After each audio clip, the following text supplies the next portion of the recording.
میرے پیارے نبی صلی اللہ علیہ وآلہ وسلم نے عالم شباب میں 25 سال کی عمر میں ایک سن رسیدہ بیوہ خاتون حضرت خدیجہ رضی اللہ تعالی عنہا سے شادی کی۔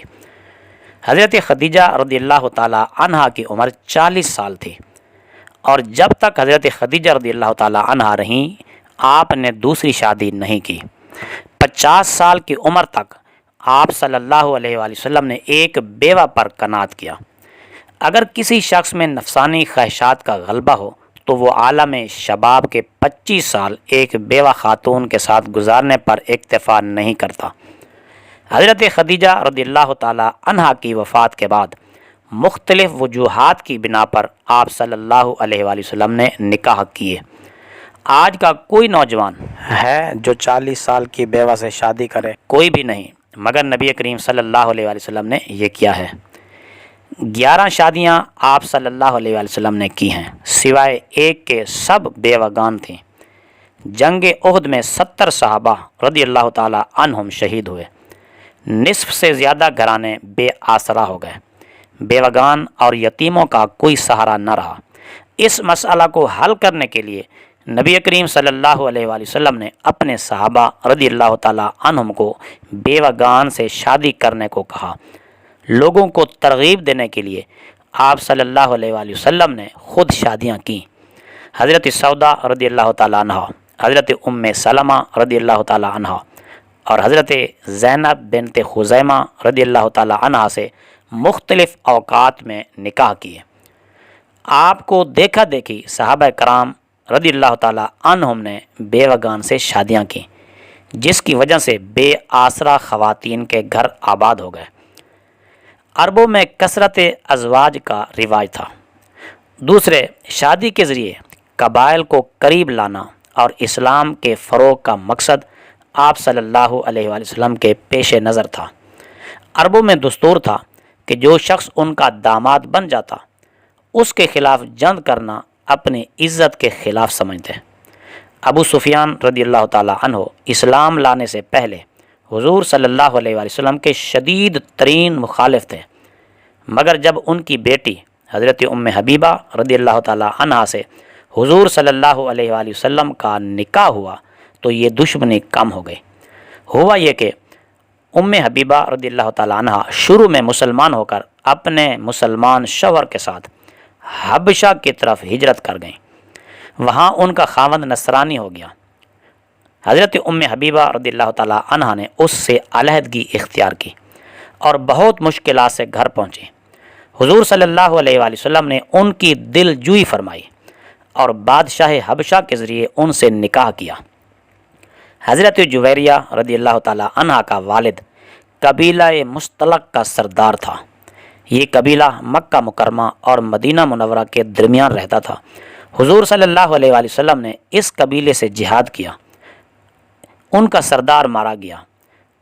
حضرت جویریہ رضی اللہ تعالی عنہ قید ہو کر ایک صحابی کے حصے میں آئیں۔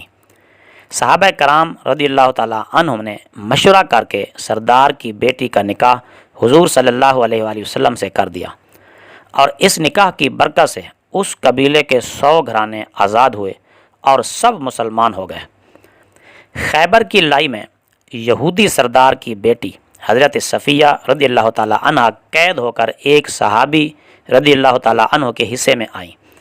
صحابہ کرام رضی اللہ تعالی عنہم نے مشورے سے ان کا نکاح حضور اکرم صلی اللہ علیہ وآلہ وسلم سے کرا دیا۔ اسی طرح حضرت میمونہ رضی اللہ تعالی عنہ سے نکاح کی وجہ سے نجد کے علاقہ میں اسلام پھیلا۔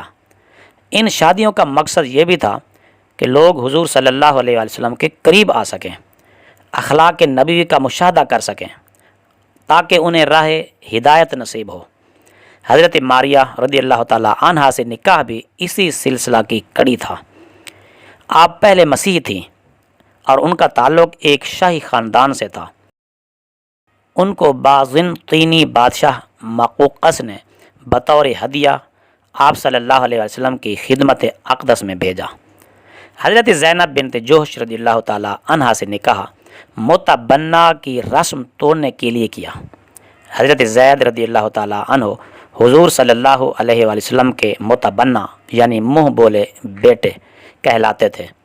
ان کا نکاح حضرت زینب بنت جوش رضی اللہ تعالیٰ عنہ سے ہوا۔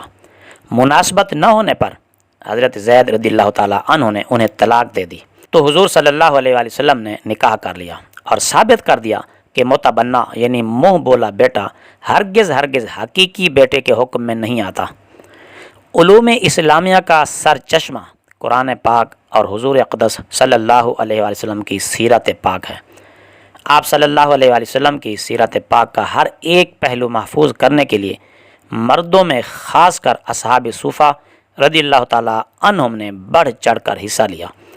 عورتوں میں اس کام کے لیے ایک جماعت کی ضرورت تھی۔ ایک صحابیہ سے یہ کام کرنا مشکل تھا۔ اس کام کی تکمیل کے لیے آپ صلی اللہ علیہ وآلہ وسلم نے کئی نکاح کیے۔ آپ صلی اللہ علیہ وآلہ وسلم نے حکماً ازواج مطہرات رضی اللہ تعالیٰ عنہن کو ارشاد فرمایا تھا کہ ہر اس بات کو نوٹ کریں جو رات کے اندھیرے میں دیکھیں۔ حضرت عائشہ صدیقہ رضی اللہ تعالیٰ عنہ جو بہت ذہین، زیرک اور فہیم تھیں، حضور صلی اللہ علیہ وآلہ وسلم نے نسوانی احکام و مسائل کے متعلق آپ کو خاص طور پر تعلیم دی۔ حضور اقدس صلی اللہ علیہ وآلہ وسلم کی وفات کے بعد حضرت عائشہ صدیقہ رضی اللہ تعالیٰ عنہ 48 سال زندہ رہیں اور آپ سے 2210 احادیث مروی ہیں۔ صحابہ کرام رضی اللہ تعالیٰ عنہم اجمعین فرماتے ہیں کہ جب کسی مسئلے میں شک ہوتا تو حضرت عائشہ رضی اللہ تعالیٰ عنہ کو اس کا علم ہوتا۔ اسی طرح حضرت ام سلمہ رضی اللہ تعالیٰ عنہ کی روایات کی تعداد 368 ہے۔ ان حالات سے ظاہر ہوا کہ ازواج مطہرات رضی اللہ تعالیٰ عنہن کے گھر عورتوں کی دینی درس گاہیں تھیں، کیونکہ یہ تعلیم قیامت تک کے لیے تھی اور ساری دنیا کے لیے تھی اور ذرائع ابلاغ محدود تھے، اس لیے کتنا جان فشانی سے یہ کام کیا گیا ہوگا اس کا اندازہ آج نہیں لگایا جا سکتا۔ اگر مسلمان ان نکات کو یاد کر لیں اور کوئی بدبخت حضور صلی اللہ علیہ وسلم کی ذات پر حملہ کرے تو اس کا منہ بند کیا جا سکتا ہے۔